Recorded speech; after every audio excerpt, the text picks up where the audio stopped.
Queridos irmãos, nós vamos estudar a palavra de Deus a partir de um texto do Antigo Testamento, que é Isaías capítulo 42, dos versículos 1 a 9. Isaías 42, versículos 1 a 9. Está escrito assim, na palavra do nosso Deus: Eis aqui o meu servo, a quem sustenho, o meu escolhido, em quem a minha alma se compraz. Pus sobre ele o meu espírito, e ele promulgará o direito para os gentios. Não clamará, nem gritará, nem fará ouvir a sua voz na praça. Não esmagará a cana quebrada, nem apagará a torcida que fumega. Em verdade, promulgará o direito. Não desanimará, nem se quebrará, até que ponha na terra o direito, e as terras do mar aguardarão a sua doutrina. Assim diz Deus, o Senhor, que criou os céus e os estendeu, formou a terra e tudo quanto produz, que dá fôlego de vida ao povo que nela está, e o espírito aos que andam nela.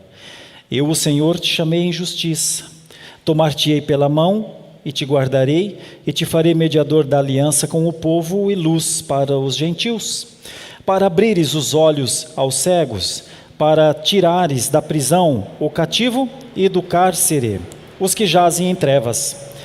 Eu sou o Senhor, e este é o meu nome. A minha glória, pois, não a darei a outrem, nem a minha honra às imagens de escultura. Eis que as primeiras predições já se cumpriram, e novas coisas eu vos anuncio. E antes que sucedam, eu vou-las farei ouvir. Vamos orar mais uma vez, meus irmãos. Santo e eterno Deus, essa palavra foi escrita há tantos anos. Estamos tão distantes dela, no tempo, na cultura, na língua. Só o Teu Espírito para fazer-nos entender uma passagem assim, e também o Teu Espírito pode aplicar estas verdades à nossa vida para que elas permaneçam conosco, sempre como lembrança, sempre como um reforço na nossa caminhada de fé. E é a nossa oração, que o Teu Espírito Santo use este instante como uma ocasião para, mais uma vez, manifestar graça às nossas vidas. Em nome de Jesus, amém. Meus queridos irmãos, um dia um dos nossos profetas, conhecido profeta, admirado profeta, Daniel teve uma missão difícil. Daniel precisou predizer coisas a um rei. E esse rei queria muito saber o que Daniel tinha a lhe dizer da parte de Deus. Mas para Daniel era muito difícil falar aquilo, porque, dentre outras coisas, dependia até mesmo a vida. É bem verdade que Daniel já havia experimentado socorro de maneira muito especial da parte do seu Deus. Mas Daniel sabia quem era o rei da Babilônia, a força de um rei da Babilônia, e o que de consequências este homem poderia fazer. Esse rei é Belsassar. E então, em determinado momento, Daniel tem que dizer algo para o rei, que ele sabe que o rei vai pensar bastante naquilo. E o que Daniel diz é: tu foste pesado na balança. Tu foste pesado na balança e foste achado em falta. Essa é uma das coisas mais difíceis, eu acredito, quando em algum momento da vida alguém sente-se um peso, um grande peso, um container de peso. É bem verdade que Deus tinha seus planos para aquela nação. Logo a seguir, 2 ou 3 fatos depois, Belsassar morre. Dario, um outro rei, assume.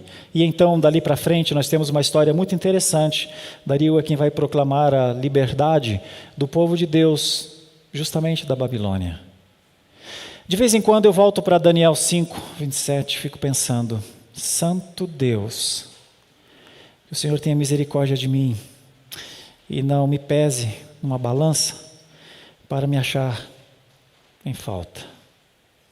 Sabe, irmãos, a fé cristã A fé cristã ela pode ser revestida de muitas coisas.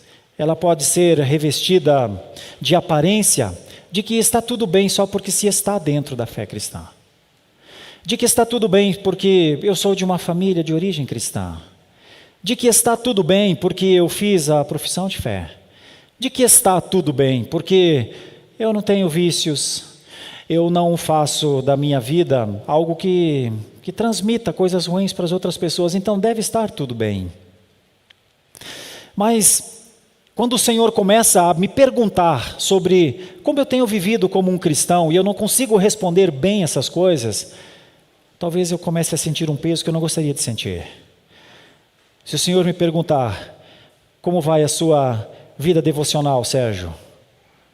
Como vai o seu testemunho, mas não o testemunho externo, o testemunho de vida, Sérgio? Como vai o teu conhecimento e o quanto você tem mantido o conhecimento para viver, Sérgio? Sérgio, você crê verdadeiramente em mim? Você crê nas minhas promessas? Você crê? Sérgio, você me ama? Lembre que um dia Jesus perguntou isso a Pedro. Tu me amas? Pedro sempre achou que amava, sempre achou que amava. Tanto é que respondeu ali, te amo? Amo sim. E vem a segunda pergunta.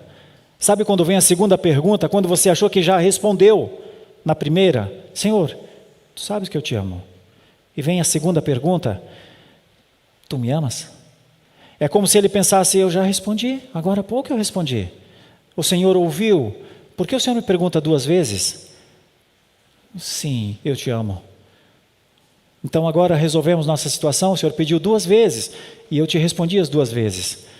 Mas o Senhor Jesus olha para o céu, vê uma nuvem passando, volta e olha para ele de novo e diz, quero saber se você me ama. E então a resposta dele parece não ser tão segura, parece não ser tão certa. Senhor, tu sabes todas as coisas. Como quem diz, dentro do que eu acho que eu sei, eu amo. Mas tu sabes todas as coisas. Da forma como eu penso, eu te amo. Meus irmãos, essa aqui é uma passagem que tem coisas assim. É uma passagem que tem uma instrução que leva Israel daquele tempo a pensar qual é o peso de Israel para o Senhor. Por isso esta é uma passagem importante para nós. Ela é uma passagem de reflexão intensa. Ela é uma passagem de pergunta difícil. Será que eu sou pesado? Será que eu não reajo da forma como as pessoas pensam que eu deva ser?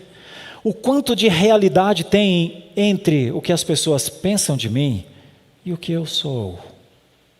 Provavelmente as pessoas pensam de mim coisas boas sempre. Mas Senhor, o que o Senhor pensa de mim? Já pensou na possibilidade de o Senhor em determinado momento olhar para cada um dos seus filhos e falar, estou pesando você, tá? Eu quero que você saiba que eu tenho avaliado os teus comportamentos e tenho procurado a verdade em você. Já pensou? Se o Senhor em algum momento nos trouxer ao coração o peso de alguém que verdadeiramente vive em pecado e não consegue sair deles? Você já parou para pensar nisso? Porque a fé cristã pode esconder essas coisas. Nós podemos nos animar uns com os outros, dar 3 tapinhas nas costas e falar, que bom, olha que ótimo, estamos indo em frente. Mesmo se não estivermos alcançando ninguém. Mesmo se não estivermos suportando os fracos. Mesmo se não estivermos sendo generosos com os necessitados. Mesmo se não estivermos com a mão estendida a quem já não consegue mais andar, porque as suas pernas não têm mais força nenhuma, mas o máximo que nós temos por elas é um pouco de dó, uma dó que passa logo, quando o nosso pensamento já se volta para o novo ideal que temos, para o que nós estamos procurando mais uma vez. Aqui nós temos a missão do servo para corrigir, ajustar, suportar, conduzir um povo muitas vezes bem pesado. Qual era o peso deste povo? Nós temos aqui um profeta, o profeta Isaías. O profeta Isaías escreve o seu livro do meio da aristocracia. Viveu entre reis, conheceu o poder. E então, enquanto ele vê todas as coisas acontecendo, ele tem uma visão. Por isso, este é um livro feito debaixo de uma visão. Para aqueles que estudam mais as Escrituras, o livro de Isaías é a origem de várias controvérsias. Para nós, ele é um livro só. São 66 capítulos, você olha aqui e você lê uma porção de asseverações contra nações, uma porção de condenações da parte de Deus a muitas nações, uma porção de correções ao próprio Israel, e também palavras de ânimo, palavras que parecem não ser daquele tempo ou para aquele tempo. Isso é Isaías dentro de uma visão. É a primeira palavra do livro, visão de Isaías, termo hebraico razor. Por incrível que pareça, ou por mais incrível que pareça, é justamente essa palavra que nos permite compreender que só foi um autor que escreveu este livro. Ainda que, até o capítulo 39, são de fatos do tempo de Isaías, do Isaías vivo, ainda que já velhinho. E do capítulo 40 para frente, são situações para depois da vida de Isaías. Aliás, é exatamente por isso que teólogos liberais disseram, não pode ser um Isaías só, tem que ser dois, porque como pode um Isaías escrever até o seu tempo de vida, e depois escrever com perfeição todas as histórias, depois da sua morte? Mas é exatamente por conta da palavra visão de Isaías. Foi um só. Foi somente o profeta Isaías que nós conhecemos que escreveu este livro. E esse profeta, como outros profetas, tiveram missões duríssimas. Essa daqui é uma expressão de alívio, mas ao mesmo tempo, para Israel, um senso, uma ideia de que Israel só poderia andar nos caminhos do Senhor se alguém o suportasse. Esta é a missão do servo. Suportar. Duas coisas nessa passagem, e eu reforço esses dois temas e vou discorrer sobre isso ao longo dessa exposição. A missão do servo, primeiramente, é promulgar a justiça. Promulgar a justiça. E depois, a missão do servo é mediar a aliança. Missão difícil. Um suporte difícil. Como é que o servo promulga a justiça? Quando nós lemos o Salmo 23 aqui, em um dos versículos está escrito: Tu me guias pelas veredas da justiça. Tu me guias pelas veredas da justiça.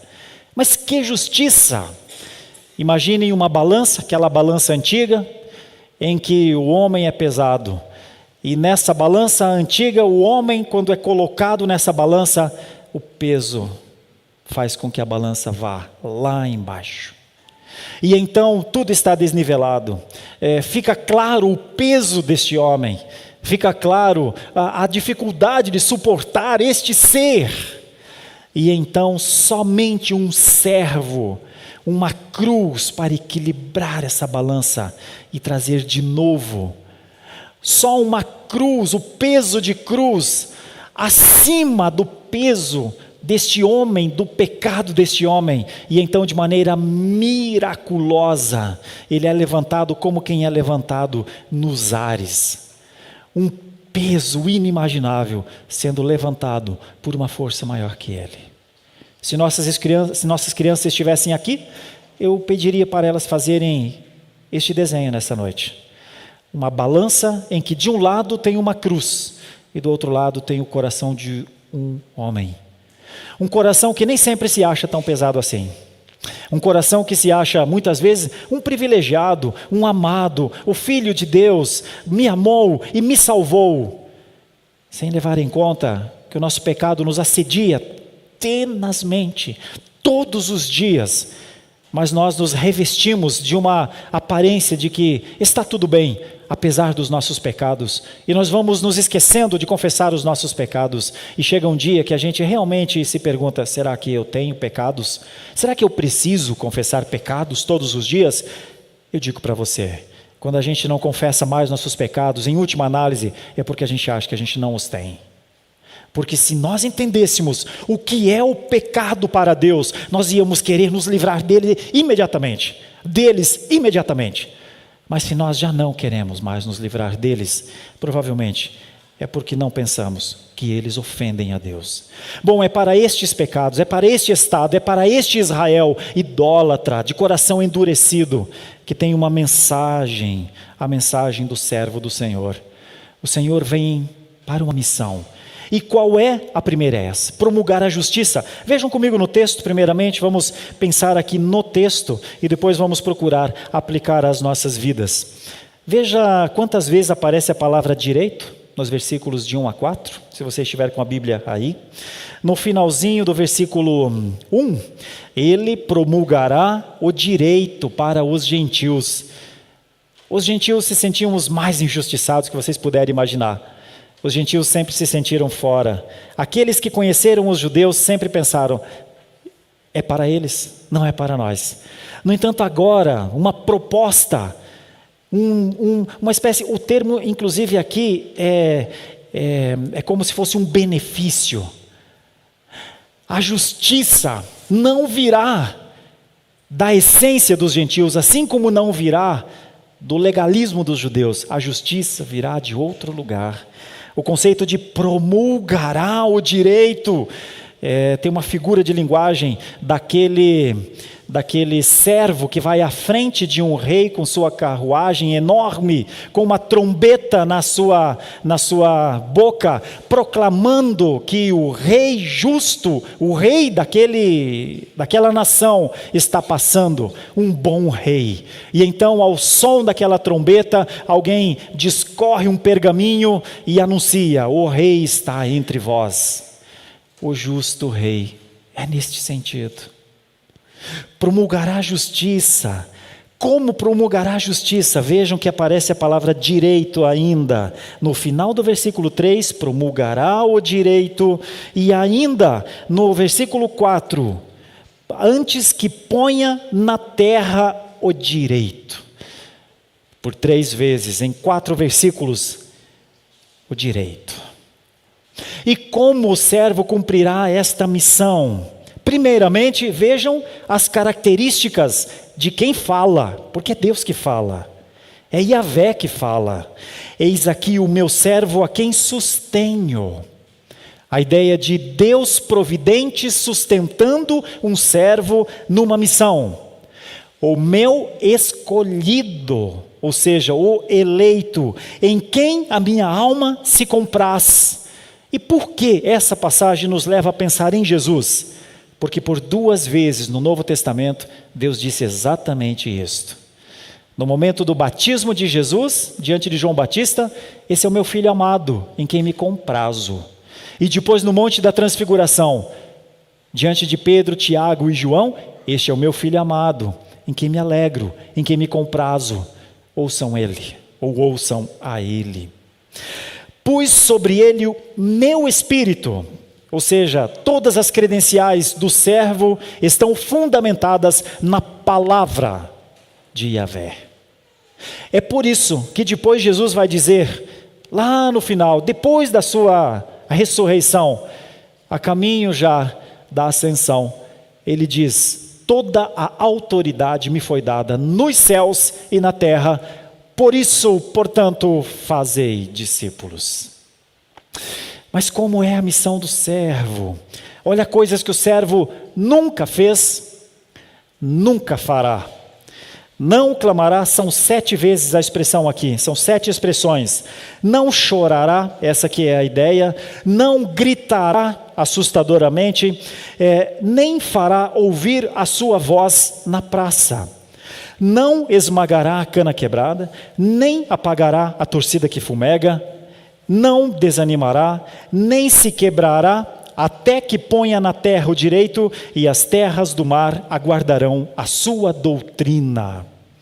Meus irmãos, a missão do servo é dizer ao mundo injusto que no seu sangue haveria justificação. Que aqueles que tivessem fé nele seriam justificados.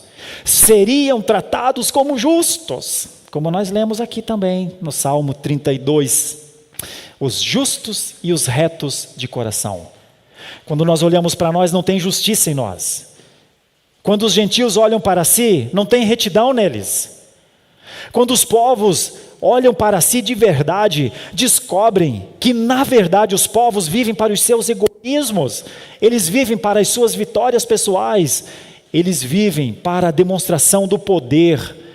O homem nunca se abaixou para o outro homem, nunca.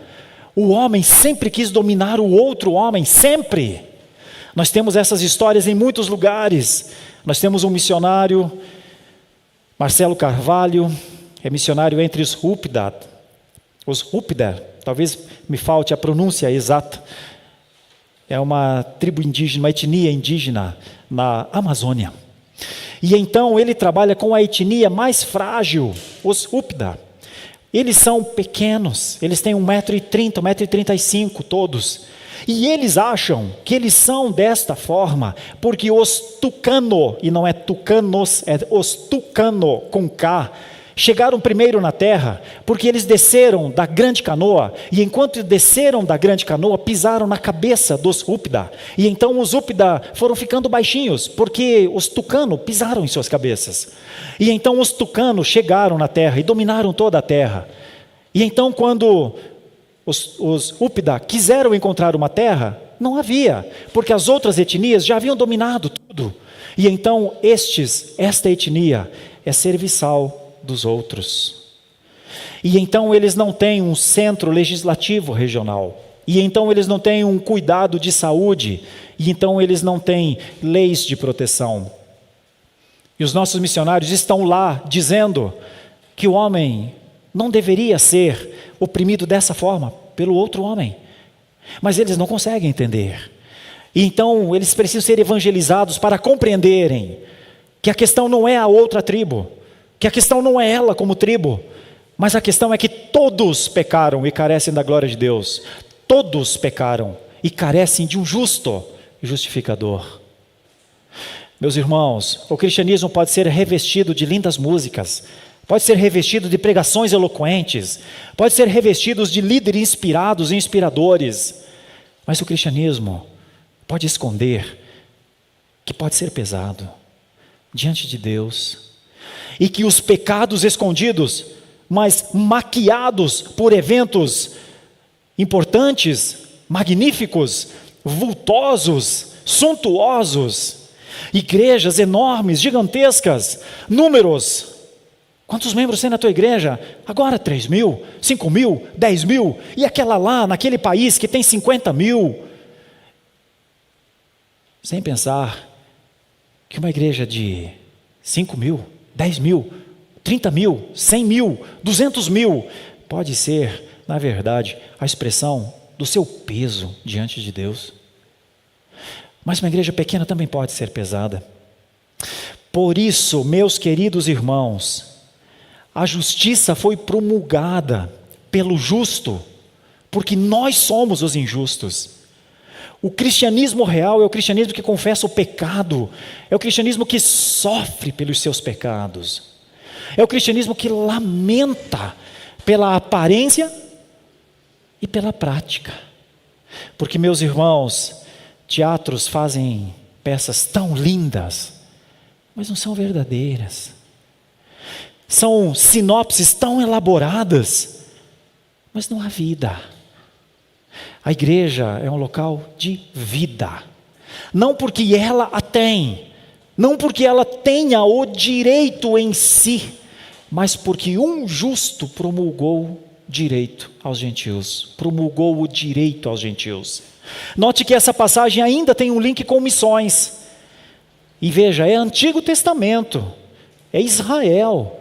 Olha só, as duas coisas aqui que nos levam para compreender missões: promulgará o direito para os gentios.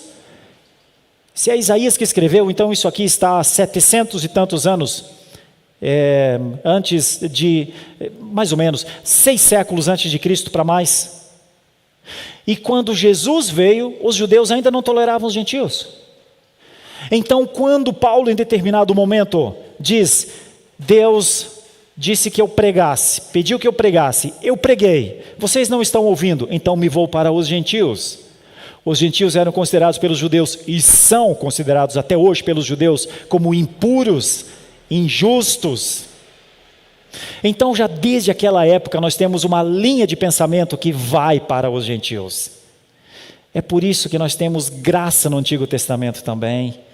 É por isso que essa passagem nos aponta para Cristo, nos aponta para aquele que pregou aos gentios, Galileia dos gentios. Imaginem, é de lá que ele veio, o Galileu que nasceu na Galileia dos gentios. O Filho de Deus nasce numa terra que é conhecida como terra de escuridão. E uma outra sugestão aqui, bem interessante também, no finalzinho do versículo 4: e as terras do mar aguardarão a sua doutrina. Eis a missão do servo, meus irmãos, promulgar a justiça, não a justiça adquirida dos povos, promulgar a justiça enviada, entregue, outorgada pelo Filho de Deus. Eles ouviriam um dia um ensino que lhes acalmaria o coração. Eles ouviriam um dia estes gentios que um servo sofredor, como o próprio Isaías escreve no capítulo 53, seria aquele que estenderia a mão. A missão do Filho foi, entre outras coisas, não esmagar uma cana que já estava quebrada, não apagar aquele lampiãozinho de vela quase se apagando. Essa é a missão do servo. Dizer que a vela não precisa apagar, que o lampião não precisa escurecer, e que a cana que já está quebrada não precisa ser esmiuçada, porque é nele, é no seu corpo que ele recebe toda a força da injustiça em si. Eis o Messias, eis Jesus Cristo, o seu Messias, o nosso Messias. É a Ele que nós confessamos os nossos pecados, é nele que nós nos alegramos, mas ao mesmo tempo em que nos alegramos, choramos, dia após dia, por carregarmos pecados tão amigos, tão queridos, tão protegidos, tão defendidos, que são diante da face do nosso Deus, a nossa vergonha. Onde está o nosso corar de vergonha? Onde está a tristeza na nossa alma? Onde está o reconhecimento que nós não poderíamos nem falar com Deus, nem cultuar, nem adorar, se não fosse a intercessão do Messias? Segunda missão do servo, uma missão interessante, porque nessa primeira missão de promulgar a justiça, esses mesmos versículos, eu não vou ler lá no Novo Testamento, mas está lá em Mateus 12, versículos 18 para frente, quando ele cura, fazendo as curas que Jesus estava fazendo, em determinado momento ele diz: não façam publicidade do que eu estou fazendo, para que se cumpra o que o profeta Isaías escreveu. Ele não se mostrará a ninguém. Ao contrário, foi em discrição que Jesus viveu, e é em discrição que ele continua a operar a sua justiça aos seus eleitos. Segunda parte da passagem, vejam que ela vai do versículo 5 até o versículo 9. E aqui nós temos uma linha tão importante, tão significativa, lamentavelmente bastante esquecida por muitas igrejas históricas: o aliancismo. Irmãos amados, não há nada mais significativo para nós do que a doutrina da aliança. Deus fez uma aliança com homens como Abraão, como Isaac e como Jacó. Estabeleceu uma aliança pelo seu nome, no seu nome. Não foi uma aliança paritária, uma aliança como quando dois reis fazem. Não foi nesse sentido. Foi uma aliança entre um soberano e um vassalo, em que o soberano faz aliança com este vassalo, sabendo que o vassalo não pode cumprir a sua parte na aliança. Então o soberano mesmo toma este servo, este vassalo, sem condição nenhuma de cumprir, e a cumpre. Essa aliança foi feita, uma só. Não são muitas alianças, uma só. O pacto, a graça, estabeleceu para que nunca ninguém duvidasse que o Senhor sustentaria o seu povo. Deixou demonstrações, muitas demonstrações. Muitos líderes do Antigo Testamento, principalmente, fizeram de tudo para honrar esta aliança. E quando eles caíam nas suas quedas, em meio aos erros praticados, em meio às idolatrias praticadas a Deus, ainda assim o Senhor suportava esse povo por amor do seu nome. Por amor do seu nome. Com o filho da promessa, com a promessa do filho, porque um dia ele havia dito a Eva, o nosso Deus, o Deus que nos fala aqui na palavra, um dia disse para a mulher, de ti nascerá um descendente. Um dia este mesmo profeta, alguns capítulos atrás, no capítulo 11, diz, do tronco de Jessé, um renovo nascerá, um rebento nascerá. E então de um tição seco, numa árvore queimada, sem vida, florescerá. Assim é o filho da promessa. Essa é a promessa do filho. Promessa sustentada ao longo da história por dinastias, que muitas vezes não conseguiram compreender que faziam parte de um grande plano de redenção. O Deus da aliança nunca abandonou sua aliança. E então, no momento certo, o Filho, com o seu sangue, se torna o mediador. É por isso que, quando Paulo escreve a Timóteo, Paulo diz, Timóteo, fale à igreja que só tem um mediador a saber entre Deus e os homens, Jesus Cristo, o homem, o unigênito do Pai, o único Filho de Deus, que veio, que nasceu de mulher, cresceu, morreu, ressuscitou e ascendeu aos céus para de lá reinar absolutamente todo o processo da redenção, até que um dia, lá no fim de toda essa obra, quando essa obra se completar, entregar o cetro de justiça ao seu Pai. Toda essa história está acontecendo, meus irmãos, para o povo da aliança. Infelizmente, muitas igrejas perderam a noção da aliança, perderam a noção de que os filhos fazem parte da aliança, já não batizam mais os filhos porque acham que os filhos não podem ser batizados, porque por eles não crerem ainda, então não podem ser batizados, sendo que na aliança, quem cumpre, quem dá a resposta e cumpre, sempre foram os pais, em todos os tempos. Mas ainda existe um povo da aliança, e este povo da aliança tem um mediador. Olha como o texto se desenvolve. Assim diz Deus, o Senhor, que criou os céus e os estendeu, formou a terra e a tudo quanto produz, que dá fôlego de vida ao povo que nela está, e o espírito aos que andam nela. Eu, o Senhor, te chamei em justiça, tomar-te-ei pela mão, e te guardarei, e te farei mediador da aliança com o povo e luz para os gentios. Notem que o mediador da aliança também pensa nos povos distantes. Sempre pensou que os gentios deveriam receber luz em algum momento, para abrires os olhos aos cegos, para tirares da prisão o cativo e do cárcere os que jazem em trevas.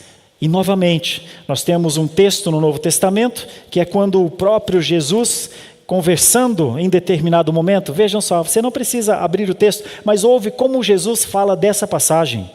Indo para Nazaré, onde fora criado, entrou num sábado na sinagoga, segundo o seu costume, e levantou-se para ler. Na sinagoga, é Jesus na sinagoga. Então lhe deram o livro do profeta Isaías, e abrindo o livro, achou o lugar onde estava escrito, mais ou menos como eu estou procurando aqui. Folheou e encontrou o capítulo 42 de Isaías. E o que é que ele diz? Isso está em Lucas 4:16, 18. O Espírito do Senhor está sobre mim, pelo que me ungiu para evangelizar os pobres, enviou-me para proclamar libertação aos cativos e restauração da vista aos cegos, para pôr em liberdade os oprimidos, e apregoar o ano aceitável do Senhor, como dizendo também aos gentios, chegou o ano aceitável do Senhor. Os judeus não compreenderam isso. Para os judeus não não era ele. Os judeus nunca consideraram Jesus o cumprimento de Isaías 42. Só que ele mesmo disse: este livro fala de mim. Vejam o que é a autoridade do Filho. Vejam o que é a expressão do mediador ali. Veja como isso se tornou para o mundo uma verdade. Jesus veio para os judeus não o receberam. Jesus chamou os seus apóstolos, levou-os ao monte, pediu que eles ficassem com ele, lhes comissionou para eles pregarem, expulsarem demônios em nome dele, caminhou com eles durante 3 anos, percorreu todas as cidades, pregando, ensinando e curando. Quando eles estiveram cansados e sobrecarregados, ele disse: vinde a mim, os cansados, eu lhes dou o alívio que vocês precisam. Conforme o povo foi se achegando, ele multiplicou pães, ele andou sobre as águas, ele deu vista aos cegos, ele ajudou o homem da mão ressequida, ele permitiu que o homem enfermo no tanque de Betesda fosse curado, não porque entrou no tanque de Betesda, porque esperava 18 anos, mas porque disse: levanta-te, toma o teu leito e anda. Vejam a autoridade do mediador. Tudo isso foi feito, dentre outras coisas, para que um povo soubesse que ele é o mediador. No entanto, conforme cresce a sua fama, cresce a hostilidade, crescem as perseguições. E então, quando ele é levado para o matadouro como uma ovelha, como disse um dia Isaías, este profeta, até os seus se voltaram contra ele. Judas já havia feito o que fez, Pedro acabou negando 3 vezes, e lá na cruz ele estava só. E naquela cruz, na solidão da cruz, num grito, ele diz: está consumado. Para muitos o está consumado é: acabou, não há mais nada a fazer. Mas é este mesmo que diz: está consumado, ou seja, a obra está completa agora. É este mesmo que vai para a tumba e que sai desta tumba, e que então se encontra com os seus discípulos, e que pessoas viram a ele, centenas de pessoas ouviram ressuscitado, e então quando ascende aos céus, deixa um comissionamento para um conjunto frágil de discípulos: façam mais pessoas como vocês, porque eu garanto a aliança. Esse é o mediador. Esse é o mediador. E esse é um ponto de peso para a igreja cristã, quando ela não faz discípulos. Esse é um peso para a igreja cristã, quando ela foi chamada para repercutir aquilo que ele fez, entre outras coisas, como está escrito aqui nos versículos 7 para frente: abrir os olhos dos cegos, tirar da prisão os cativos, do cárcere os que jazem nas trevas. Não tem pregação mais libertadora do que a pregação cristã. A pregação cristã é a pregação da esperança. A pregação cristã é a pregação da vida onde há morte. O cristianismo não é uma oferta como um supermercado oferece produtos e pessoas escolhem o que querem. Como um restaurante oferece comida e pessoas escolhem o alimento que querem. O cristianismo não é um produto para pessoas escolherem. O cristianismo é a promessa de vida. O cristianismo está revestido do fôlego da vida para mortos, que não podem aceitar, que não podem receber, que não podem fazer alguma coisa, a não ser começar a perceber suas mãos se movimentando, seus olhinhos sendo abertos, o seu corpo se erguendo, e então não é uma pessoa reformada, arrumada de alguma forma, é uma nova criatura. Essa é a pregação cristã, a pregação da nova criação, a pregação da nova vida. A pregação para o novo mundo, a pregação para a eternidade que começa aqui. Como pode o cristianismo se esquecer disso? Como pode o cristianismo, em seus pecados, se esquecer que ele representa aquele que veio para abrir os olhos dos cegos, aquele que veio para tomar pela mão e tirar para fora da prisão os cativos, aqueles encarcerados no mais profundo das prisões, como um dia Paulo estava em Filipos. Os estudiosos dizem que haviam escalas locais dentro das prisões. Paulo foi tão humilhado que ele, ainda que por sua fragilidade, conta-se que ele esteve no local mais difícil, como aquele lugar que ninguém pode fugir. O local mais escuro de um cárcere. Pois esse é o poder do cristianismo.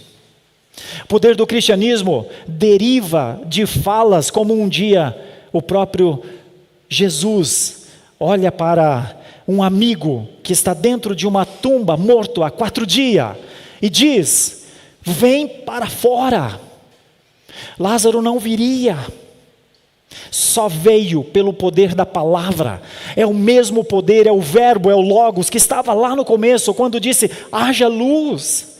Sabe, haja luz. Quem pode dizer isso? Senão o Deus Criador. Agora o Senhor Jesus Cristo dá ao cristianismo a condição de pregar vida. E aí o cristianismo passa 1 ano, 2 anos, 3 anos, 5 anos, 10 anos, 20, 50, sem pregar vida. É isso. Eis o mediador da aliança. Veja como o Senhor diz: eu sou o Senhor, este é o meu nome, a minha glória, pois não a darei a outrem, nem a minha honra a nenhuma imagem de escultura. Vejam como Deus trata os riscos que envolvem as periferias da religião. A religião ela está centrada em Jesus Cristo, o único que pode reconectar um povo perdido, gentios perdidos, pessoas que talvez até tentem agradar a Deus de alguma forma, mas não conseguem. Veja a ação do mediador de trazer de volta. Enquanto isso, muitos, pensem quantas pessoas no mundo se prostram atrás de uma imagem de escultura hoje. Pensem. Talvez dentro das nossas casas, pessoas estão adorando hoje imagens dentro das nossas casas. E nós, com a palavra de vida, com a autoridade para dizer: larga isso, abandona isso. Existe um mediador, existe uma aliança. Faça parte do benefício da aliança. O mediador vai aplicar, pode aplicar a redenção à sua vida. Mas tantos se calam. Essa é uma passagem para Israel pensar como estava sendo. E por isso essa é uma passagem para a gente pensar como nós estamos vivendo no cristianismo. E essa passagem termina com uma frase estranha, mas importante. Versículo 9: eis que as primeiras predições já se cumpriram, e novas coisas eu vos anuncio, e antes que sucedam, eu vou-las farei ouvir. Nesse momento, Samaria já caiu. Neste momento, Jerusalém já caiu. Neste momento, os escravos já são escravos. Neste momento, as profecias dos profetas já se cumpriram. Neste momento, eles já sabiam que aquilo que os profetas haviam dito era a palavra de Deus. Meus irmãos, Deus sempre cumpriu a sua palavra. Deus continua a cumprir a sua palavra. Por isso, de vez em quando, nós precisamos nos perguntar: eu creio nas promessas de Deus? Eu creio verdadeiramente no mediador? Eu creio verdadeiramente na justificação pela fé? Eu exercito a fé no Senhor Jesus Cristo? Ou a minha fé está distraída? Eu tenho tido fé em muitas coisas. Onde está a minha fé? Onde está a minha fé? De vez em quando nós precisamos nos perguntar: eu vivo dentro do benefício da aliança? Eu ajo com a minha família como um filho da aliança? Eu ajo com a família da fé como um filho da aliança? Eu repercuto na minha geração a aliança que eu sou beneficiário? Porque as primeiras coisas já passaram. E então eles deveriam saber: prestem atenção, nosso Deus é um Deus que cumpre a sua palavra. Não viva um cristianismo descuidado, não viva um cristianismo relapso, não viva um cristianismo de encontrar a Bíblia uma vez por semana, não viva um cristianismo de se lembrar de orar quando as coisas estão ruins. As primeiras coisas já passaram. A palavra de Deus diz que o amor se esfriará de tal maneira que chegará um dia em que os cristãos entregarão os próprios irmãos na perseguição. Você acha que isso não vai ser verdade? A palavra de Deus nos aponta que haverá um tempo cada vez pior, que não há esperança para o mundo, que o mundo está cada vez perdendo toda a sua estrutura de plausibilidade. Mas tem muitos cristãos achando que o mundo vai melhorar muito, porque um ou outro líder libertário vai fazer alguma coisa. Irmão, só tem uma esperança para o Israel de Deus, é Cristo. Só tem uma atitude para a igreja séria, a igreja convicta: se separar moralmente deste mundo. Nós só somos mantidos por graça de Deus para que a palavra seja proclamada até o último eleito da terra. Essa é a única razão para nós existirmos ainda aqui. No dia em que o último eleito for alcançado, acabou o nosso tempo, virá o fim. Onde está o nosso coração, meus irmãos? Eis a missão do servo. E a nossa qual é? Quanto tempo nós vamos viver para nós ainda? Sem lembrar que nós existimos como um povo de Deus na terra. Que nós existimos para sermos aqueles que proclamam, aqueles que testemunham, aqueles que vivem para Deus. Quanto tempo mais ainda os nossos amigos não saberão que nós somos essas pessoas, a despeito do estigma, a despeito da perseguição, a despeito da talvez até não promoção? Quantas pessoas ainda passarão por nós e um dia se assustarão quando ouvirem que nós somos protestantes? Quantos cristãos hoje têm medo da palavra protestante? Querem ser evangélicos, porque é mais aceito. Quantos? Eu digo para vocês, tantos quantos não compreenderam a missão do servo. Eis a missão do servo, é radical a missão do servo. Ele sustenta na sua pessoa a missão. E nós continuamos aqui, até o dia que Ele nos quiser, para sermos os missionários na missão do servo. Se nós não conseguirmos ser missionários na missão do servo, deveríamos nos perguntar: o que entendemos por missão? Que Deus nos ajude. Que Deus nos ajude a pensar nessa semana, como será o nosso cristianismo dentro da missão do servo. Nós somos alcançados pela missão do servo. Nós somos os gentios que a palavra fala, trazidos para dentro. Mas como nós vamos viver sem repercutir a missão do servo? Que cada um de nós possa responder. Vamos fechar nossos olhos, vamos orar ao nosso Deus. Senhor nosso Deus, eu não sei se Israel compreendia que o servo estava em missão e que ele cumpriria a missão até o final. Israel talvez só foi perceber depois do cativeiro. Talvez esta Israel deste tempo, realmente só os mais novos, os que voltaram, que eram novos quando foram levados cativos e voltaram, talvez puderam compreender que a missão do servo estava em curso. Senhor, a nossa oração hoje é para que o Senhor nos dê um tipo de lucidez tão grande, que a gente fuja, que a gente não goste, não queira e faça de tudo para não participarmos de um cristianismo de aparência. A aparência pode ser linda, mas ela precisa ser revestida da essência de verdade. Senhor, se o Senhor nos der a graça de que a essência que há em nós seja repercutida, promulgada neste mundo, então talvez estaremos em missão. Senhor, ajuda-nos nisso, ajuda-nos a sermos aqueles espelhos que verdadeiramente espelham quem é o servo, quem é Jesus Cristo, quem é o Messias. Senhor, ajuda-nos nisso, e cada um de nós há de cumprir a sua missão para a glória de Deus. Esta continua sendo a nossa oração. Em nome de Jesus. Amém. Muito obrigado por nos acompanhar até o final deste vídeo. Para receber mais reflexões e ficar por dentro dos próximos conteúdos, te convidamos a seguir as nossas redes sociais que estão na descrição.